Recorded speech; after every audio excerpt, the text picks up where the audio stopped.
So I went to the library today and I done some damage. I was inspired this month by not only coziness, but also childhood creativity. So that's everything I got. Mine is Wicked, but let's just get into it and I'll show you guys everything I got, because I also tried something new and got music from the library. So I'm very excited to share that with you guys.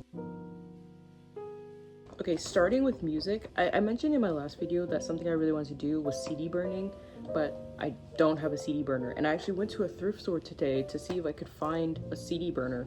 I didn't have any good luck. It actually kind of shocked me because I thought I would find one. But anyways, I got 2 CDs. I have this one, which is Classical Favorites. So it has a little bit of Mozart, Beethoven, Bach, Chopin. There's just a lot. And I really like classical music, especially when I don't feel like listening to anything with lyrics. A nice classical will do it every time. I already know it's gonna be good because I already know the songs on here. I have another CD. This one is a 60s CD. And this playlist, so good. You have the Mamas and the Papas, California Dreamin', the Supremes, You Can't Hurry Love, Louis Armstrong, What a Wonderful World, just so many more. And I think this is like a really nice CD, especially to have in the background if I'm just like reading something, or if I just want to have a day where I'm just kind of like just sitting there. But yeah, these were the 2 CDs that I picked up, and I'm very excited to listen to them. I am very excited. I tried an audiobook, and that was a Twilight audiobook, and it was really good. Like, it super clear, perfect. I wish I was able to get the book as well with the audiobook, but they just, you know, it's Twilight, so it's never ever in the library. So for novels, I only got 1 novel, and that is Wicked. I'm actually surprised that it was available, because I didn't think it would be available, to be honest. You know, it's quite a popular series at the moment. Series because there's 2 movies, so I'm saying as series, but I know it's, you know, like a franchise. But like, I wanted to read the book because I heard the book had a lot of heavy topics. I wrote down a little bit of a summary of each book, so let me share that with you guys. Basically, the story of Wicked is the Wicked Witch of the West, or Alphaba, and her story dealing with prejudices, politics, power, bad and evil. And it's a lot more deeper than that, but I don't know if I can like talk about that too much on YouTube. When I actually got this book, I got this free pin from the library. It says I read banned books, and I thought that was actually pretty cool. Like, Wicked is actually a banned book, but yeah, I'm very excited to read it. I heard the material is very heavy, and I felt that October would be the best time to read it, and I'm very happy that it was actually in the library. I'm actually happy I did this because I haven't read a childhood book in a really long time. Childhood books are my favorite because not only are the stories, but the art style as well always are so cozy. You can tell how much an artist really puts into crafting not only a beautiful story, but just a beautiful atmosphere for the children to absorb. For my childhood, a book I used to read a lot was Corduroy, and I'm so happy they had it. I couldn't find any of the other books I was looking for. I was also looking for Frog and Toad, or is it Toad and Frog? I don't remember, but I was trying to look for that book, but they didn't have it. And then I also was trying to look for Franklin, but I also couldn't find that. And I think it might have just been me. I don't think the library was out of it.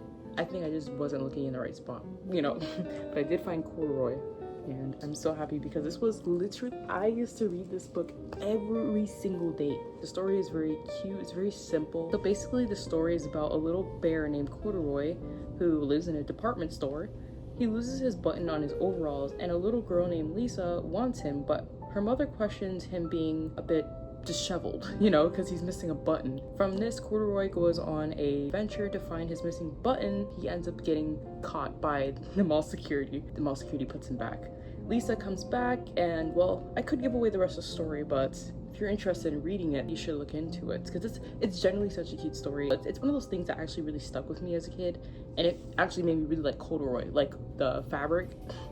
It's just a very cute and nostalgic read. Art style is just so warm. It's what I want to embrace with my kind of painting and pencil work. The next one is this book called Emily and Carlo.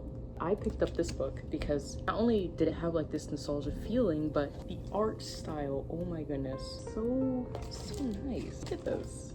I love a good watercolor and childhood books. Yes, perfect. I mean, look at this page. So nice. This story is about Emily Dickinson and her dog Carlo. People often viewed Emily as a loner, but she had her doggy who she explored with and visited friends with and also just had cozy moments with.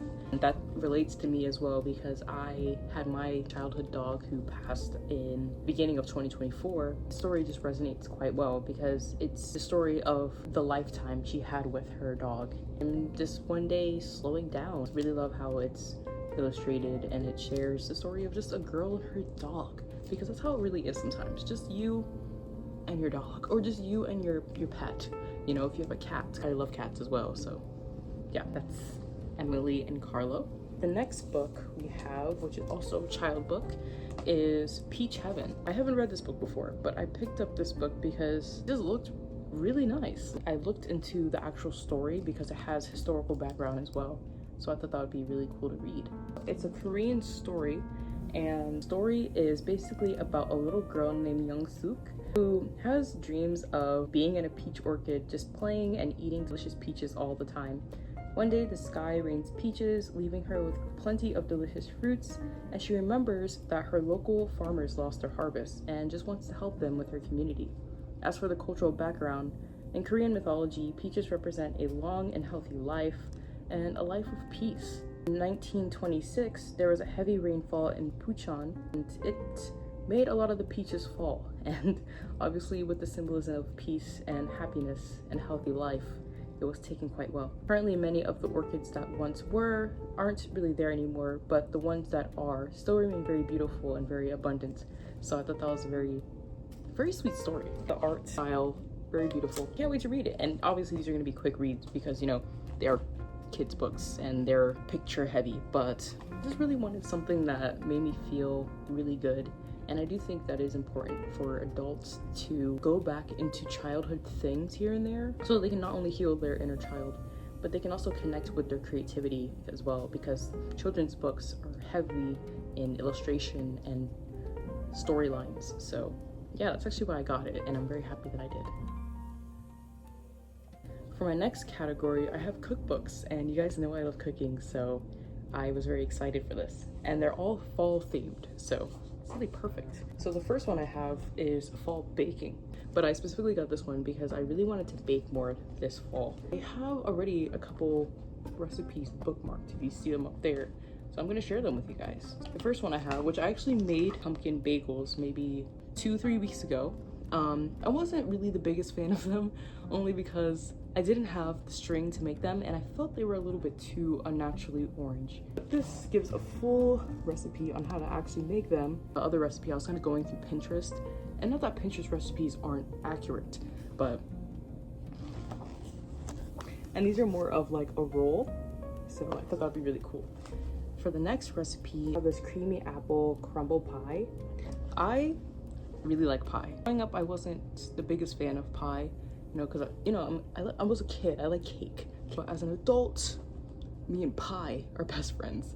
Not that I don't like cake anymore. I'm really about to make cake in the next couple of days, but pie is just really, really warm. It's really nice, and I like how you can have it with ice cream. But this would be a really delicious dessert to make because I've just been craving apples. I really like to have apples during the fall. So my next recipe is these.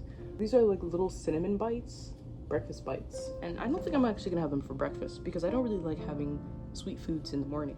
I thought they'd be good as like little fall bites. You know, like how Dunkin' has their little munchkins? I thought that would be cool to have as just like a little donut bite. And they are dairy free, which I didn't know. So that's very nice because I do have a dairy allergy. Now for the next recipe, which is actually the last recipe that I marked in here. Ooh, this gets me every time. But I have this mocha truffle cheesecake. I mean, if you know, you know, my favorite dessert is actually tiramisu, but my second favorite dessert is the cheesecake. And I can't wait to make this. They're just so creamy and rich, and they just always hit the spot. They always hit the spot. That's all for my baking. I'm probably gonna do more, but that's all I looked at so far. My next book, which is an actual fall cookbook. This book is actually a hot book at my library. So basically it's a book that's very popular. It's basically quick and cozy meals, which is perfect because sometimes I don't feel like cooking all that much. I marked a lot of things in this one. The first thing I marked in here is this apple vanilla chai hot drink, and I thought that looked really good. So this one is actually a cocktail version. I don't drink. They offer a mocktail version, which is perfect. You basically just use apple cider in replacement of the bourbon. That makes me regret that I didn't buy the apple cider I was looking at literally today at Aldi's. I looked at it for a long time. I was like, and I still walked away. My next recipe, I have, every time I see this, it just looks so good every single time. But I have this recipe. It's a sage brown butter lemon pasta. That is insane. Let's read it again. Sage brown butter lemon pasta. Cannot wait to make that. The next recipe I have in here, this is actually one of the things that inspired me to get this specific book, was this spicy miso coconut broth noodle. I love anything coconut and I love anything spicy, so it's perfect. And I often find myself craving noodles, especially like a Thai coconut style of like noodles. So this recipe seems like literally the perfect recipe, and it's vegetarian. Next we have, look at this.